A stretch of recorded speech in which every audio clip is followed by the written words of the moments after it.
Octubre, día 20 del año 2019 de la encarnación de nuestro Señor Jesucristo. Sin novedad en la posición.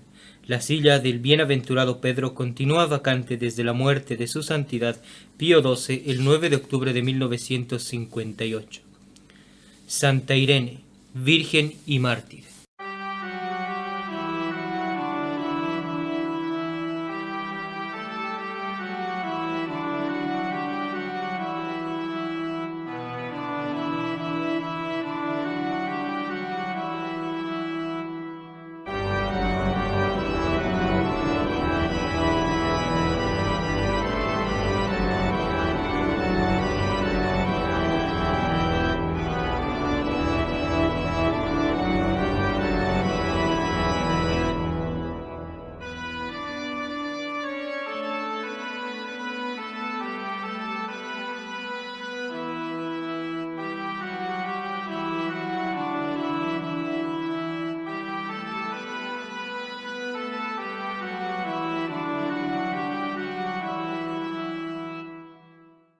Santa Irene, cuya memoria es y ha sido célebre con especialidad en Portugal, según se acredita por los monumentos eclesiásticos de aquel reino, nació en un pueblo de él llamado Navancia, antiguamente, por el que hoy se entienden la villa de Tomar, algunos escritores. Sus padres, Hermigio y Eugenia, más distinguidos en el país por su piedad que por su calificada nobleza, pusieron el mayor esmero en dar a la niña una educación cristiana, pero como se hallaba dotada de las más bellas disposiciones de la naturaleza y gracia, costóles poco trabajo conseguir el efecto de sus buenos deseos.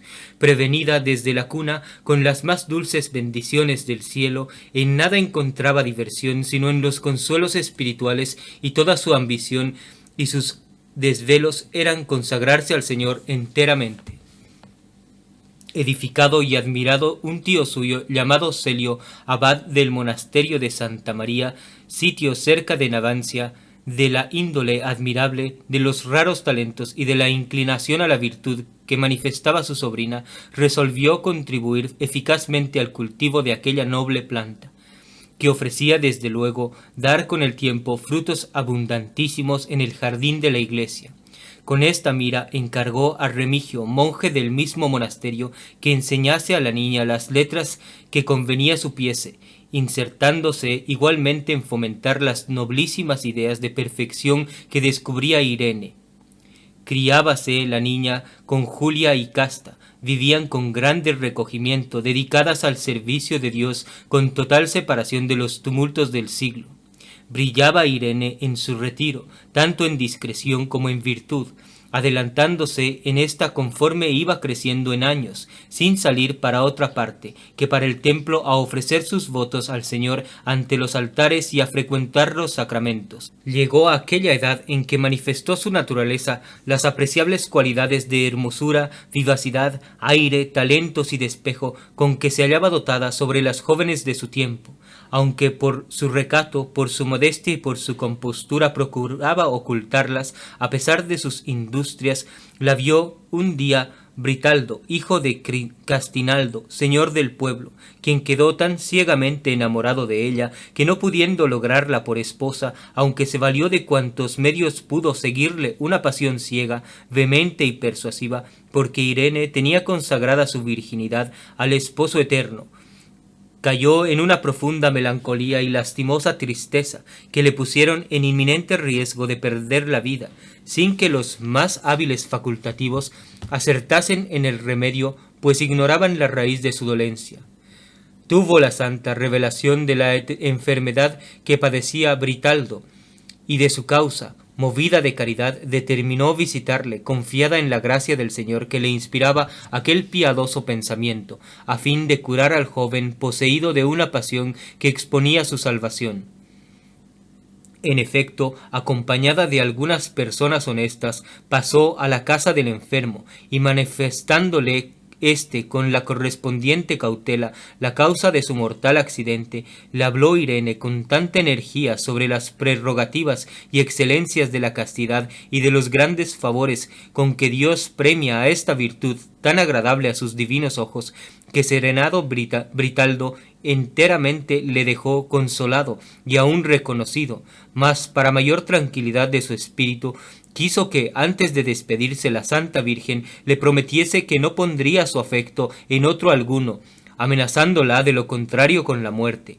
Volvió Irene a su retiro llena de alegría por el feliz éxito de una expedición tan peligrosa, que reconoció debida a la divina asistencia, mas cuanto continuaba más fervorosa en sus laudables ejercicios, envidioso el demonio de los grandes progresos que cada día iba haciendo en la carrera de la perfección, sostenida con la gracia, suscitó uno de los más extraños artificios de su malicia para manchar la pureza de la Santa Virgen.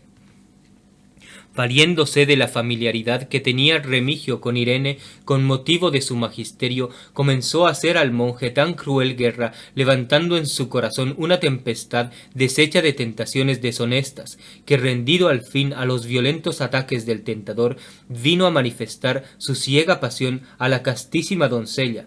Pero como ésta era tan amante de la pureza, avergonzada de una solicitud tan inesperada en quien se encargó de fomentar en ella las más santas ideas, llena de rubor, reprendió la audacia del lascivo religioso. Corregido éste, pero no enmendado de su arrojo, convirtiendo el desenfrenado amor en aborrecimiento, resolvió vengarse de la inocente virgen, dándole a beber artificiosamente una bebida que le elevó el vientre en términos que parecía estar embarazada. Divulgóse la infame nota por todo el pueblo. Fácil en creer semejantes novedades, súpolo también Britaldo, y encendido en descompensados celos, acordándose de lo pactado y ofrecido por Irene, resolvió darle muerte, bajo el supuesto de que en otro había puesto su amor, violando su promesa. Valióse de un soldado para la ejecución de tan impío atentado, el cual buscaba con la mayor diligencia ocasión proporcionada para satisfacer su intento. Salió una noche la santa a desahogar sus penas a la ribera del río Naván, cercano al pueblo, al que dio el nombre de Navancia, y cuando estaba de rodillas en la más fervorosa oración, bañada en lágrimas, clamando al Señor que le librase de la infamia que padecía, pues le costaba su inocencia, acometiéndola el asesino, la atravesó la garganta con una espada para encubrir tan abominable hecho, arrojó al río el cuerpo del ilustre mártir. Ya se deja discurrir el sentimiento que causaría a sus tías Julia y Casta la pérdida de Irene. Estaban inconsolables temiendo alguna desgracia en la sobrina, estimulada de la dolorosa pena que le afligía continuamente, pero aquel señor que permitió el atentado por sus juicios impenetrables providenció los más asombrosos medios para declarar la inocencia de su fidelísima sierva. Hallábase en oración su tío el abad, penetrado del mismo sentimiento, cuando le reveló Dios todo el suceso circunstanciado. Volviéndose el santo sacerdote de alto concepto en que le tenía el pueblo, le convocó y condujo en solemne procesión al lugar del homicidio. Habían llevado las corrientes del río Naván al venerable cuerpo, al caudaloso río Tajo, y llegando a él la procesión vieron con admiración todos los concurrentes que retiradas las aguas de su antigua corriente habían dejado en seco el cuerpo de la santa sobre un suntuoso sepulcro labrado por ministerio de los ángeles, con repetición del mismo asombroso prodigio que sucedió en la muerte de San Clemente Pontífice. Quiso el abad con toda la comitiva sacar el cuerpo de aquel lugar, pero no pudiendo conseguirlo a pesar de las más eficaces diligencias, quedaron todos convencidos de que era la voluntad de Dios que allí permaneciese. Confirmó más este concepto el nuevo prodigio que ocurrió luego que se retiraron, que fue volver las aguas del Tajo a su antigua corriente, cubriendo con su cristalina pureza la infame nota que fulminó la iniquidad contra la casta esposa de Jesucristo, que quiso recomendar la santidad de su fidelísima sierva con la referida maravilla y con otros muchos milagros que obró al contacto de algunas reliquias que el abad trajo a su monasterio. El pueblo de Escabalís, en cuya jurisdicción estaba el sepulcro, tomó el nombre de Santa Irene, bien que corrompido y abreviado el vocablo ha quedado en el de Santarén.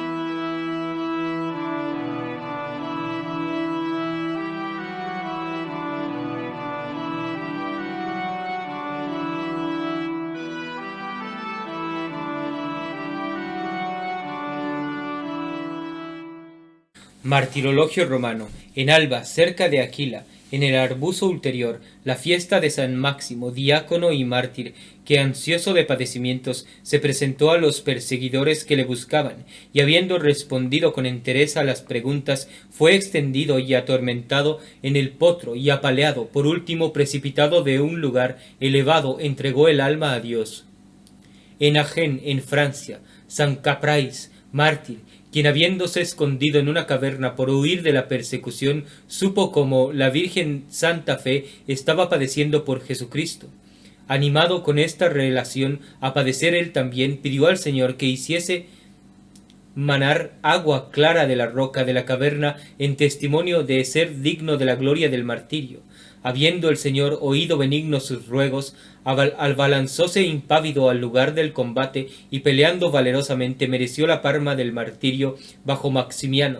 En Antioquía, San Artemo, duque de Egipto, quien después de haber llegado a los mayores grados de la milicia en tiempo de Constantino el Grande, fue apaleado y afligido con otros tormentos y al fin decapitado por orden de Juliano Apóstata, a quien había echado en cara su crueldad con los cristianos. En Colonia, el martirio de Santa Marta y de Santa Paula vírgenes, con otros muchos. En Minden, la fiesta de San Feliciano, obispo y mártir. En Portugal, Santa Irene, virgen y mártir. En París, San Jorge, diácono y San Aurelio, mártires. En el país de Reims, San Sandou, confesor. En Troyes, San Alderaldo, arcediano y canónigo de San Pedro. En Salzburgo, San Vital, obispo. En Haugustald, cerca de la isla Farne, en el país de Northumberland, en Inglaterra, San Aca, obispo de aquella ciudad, predicador del Evangelio en Frisia. En Moscovia, Santa Cleopatra, religiosa. La misa es en honor de los fieles difuntos y la oración la que sigue. Oh Dios, Criador y Redentor de todos los fieles, concede a las almas de tus siervos y tus siervas la remisión de todos sus pecados, para que consigan por las piadosas oraciones de tu Iglesia la indulgencia y el perdón que siempre desearon de ti, que vives y reinas en unidad con el Espíritu Santo Dios por los siglos de los siglos. Amén. La epístola es del capítulo 14 del Apocalipsis.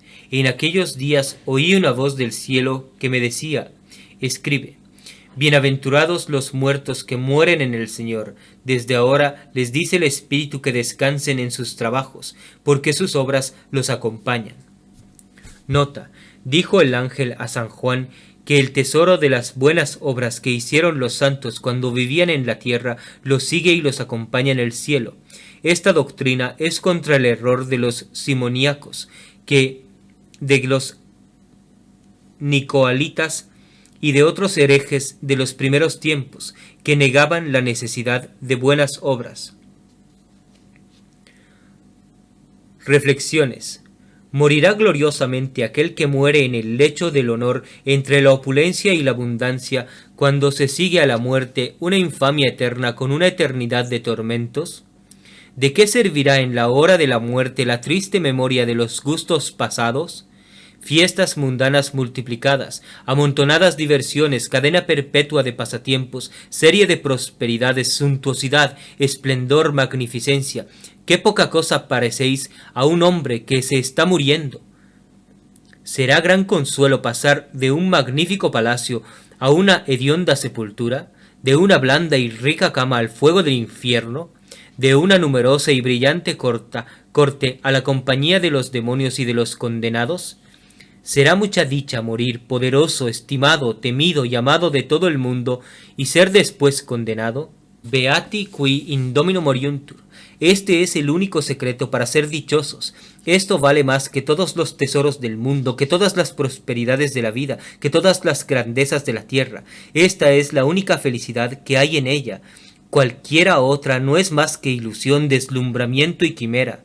Bienaventurados los que mueren en el Señor, esto es, los que mueren en gracia. Es la amistad del Señor, esto es, sí que es morir rico, poderoso, colmado de honor y de gloria. Aunque la vida haya sido turbada con 1000 desgraciados contratiempos, aunque estos brevísimos días que se vivieron fuesen acompañados de disgustos y enfadosos accidentes, aunque los trabajos hubiesen excedido al número de los días, todos estos trabajos, todos estos accidentes, todos estos contratiempos solo se representan de entonces como un sueño pasajero. Sin dificultad se concibe que al que muere en gracia del Dios, solo le queda entonces una memoria superficial de todo esto. En aquel momento comienza a gozar una felicidad llena, colmada, que verdaderamente sacia el corazón, una alegría pura y eterna, una avenida de consuelos y de suavísimos deleites que le inunda, sucediendo unos días despejados, llenos de calma, siempre serenos, a aquellos días oscuros, nublosos y turbados, de que apenas queda una confusa memoria. El que muere en el Señor muere para vivir. Esto se llama hacer fortuna. ¿Qué son hoy todos aquellos poderosos monarcas que se metieron tanto ruido? Aquellas personas tan celebradas por sus bellas prendas de cuerpo y alma, aquellos hombres que ocuparon con tanto estrépito los primeros empleos de la Iglesia y del Estado, ¿qué son aquellos imaginarios dichosos del siglo si al cabo se condenaron? Pero, ¿y qué serán todos aquellos que no murieron en el Señor? ¿Cuántos leerán estas reflexiones que merecerán la triste suerte por no haber trabajado en vida por merecer otra eternamente contraria? Es preciso vivir y perseverar en gracia del Señor para lograr la dicha de morir en el Señor.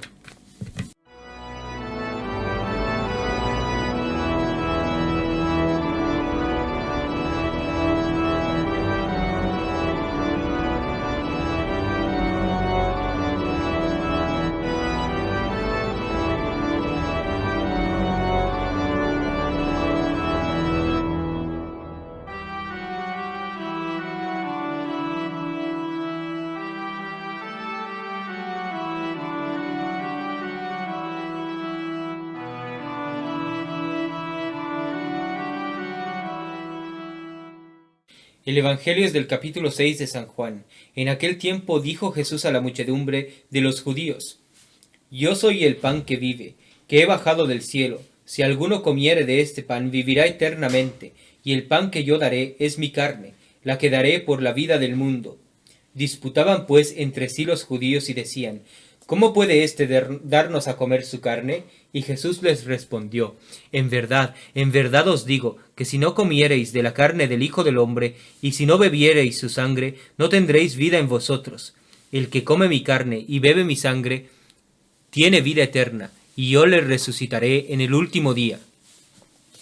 Meditación de la necesidad de disponerse para la muerte. Punto primero. Considera que la necesidad de disponerse para lograr una santa muerte es indispensable. No hay otra cosa con tanta consecuencia como la muerte. No la hay más dificultosa que una buena muerte, sobre todo cuando no se ha preparado para ella durante el tiempo de la vida. ¿Qué cosa más irreparable que una muerte infeliz? Con todo eso, ¿qué cosa más olvidada que prevenirse con tiempo para lograr una buena muerte? Si se muriera 2 veces, ¿no sería tanta imprudencia arriesgarse a morir mal por primera vez? ¿Podríase reparar esta falta en la segunda? ¿Habría tiempo todavía para hacer penitencia de una mala vida y de una mala muerte? Pero una vez sola se muere, y de esta sola muerte depende una eternidad feliz o una desdichada eternidad. Cuanto más hubiéramos trabajado para el cielo, tanto más santa habrá sido nuestra vida, y más interés tendremos en acabarla santamente para no perder el fruto de nuestros trabajos.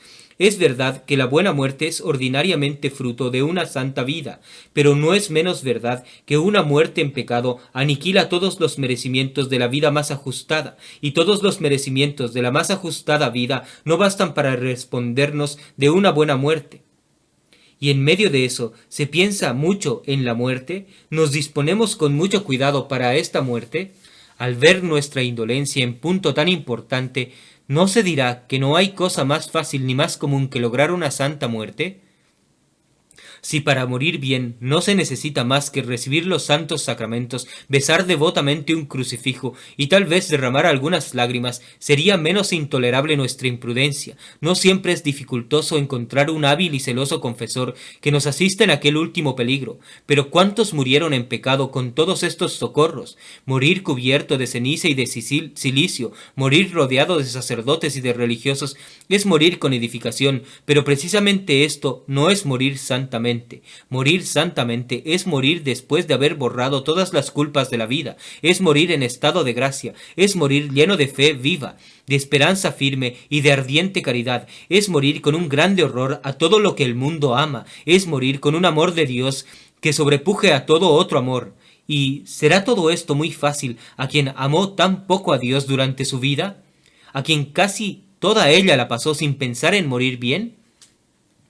Cosa extraña, si uno se ha de presentar en un teatro, si ha de subir a un púlpito para dar pruebas de su habilidad y de su sabiduría, se previene meses y años enteros para la función, aunque todo ello sea de bien poca consecuencia.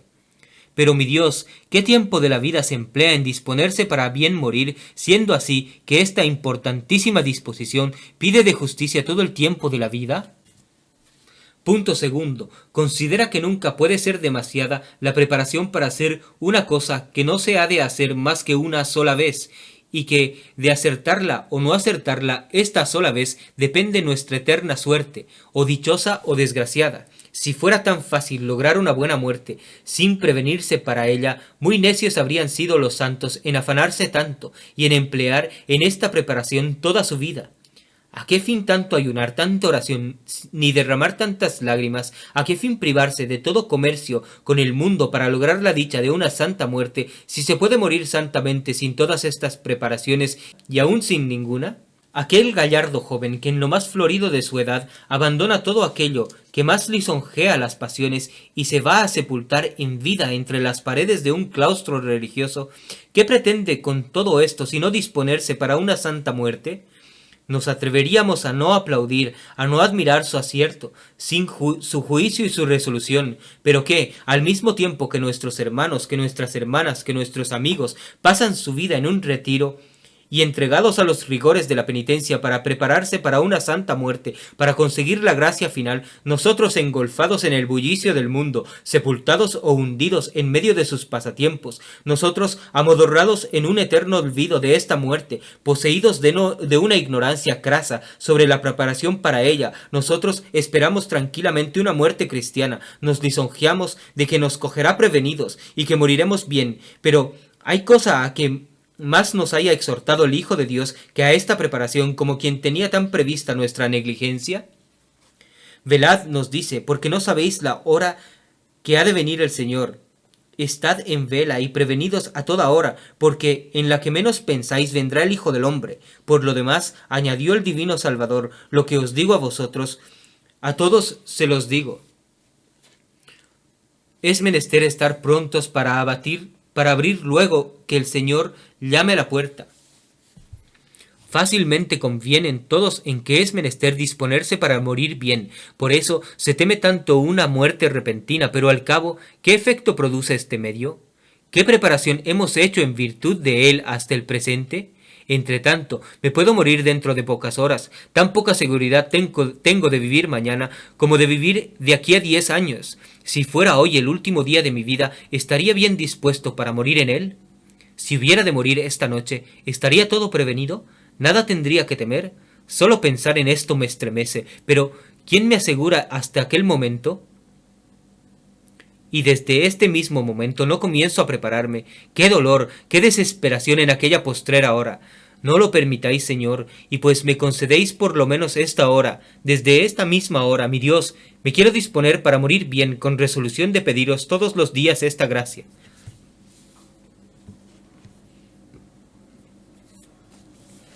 Jaculatorias. Dadme, Señor, un conocimiento tan claro de los pocos días de vida que me restan, que no dilate un solo instante disponerme para la buena muerte. Solo aquellos que temieren a Dios en vida pueden esperar lograr una buena muerte. Propósitos. No es de admirar que tantos mueren mal, habiendo tan pocos que aprendan a morir bien. La buena muerte es ciencia práctica que se debe aprender en vida. Es menester estudiarla mucho tiempo para enterarse de ella. Y el estudio precipitado muchas veces solo sirve para descubrir mejor lo mucho que se ignora en esta importantísima ciencia.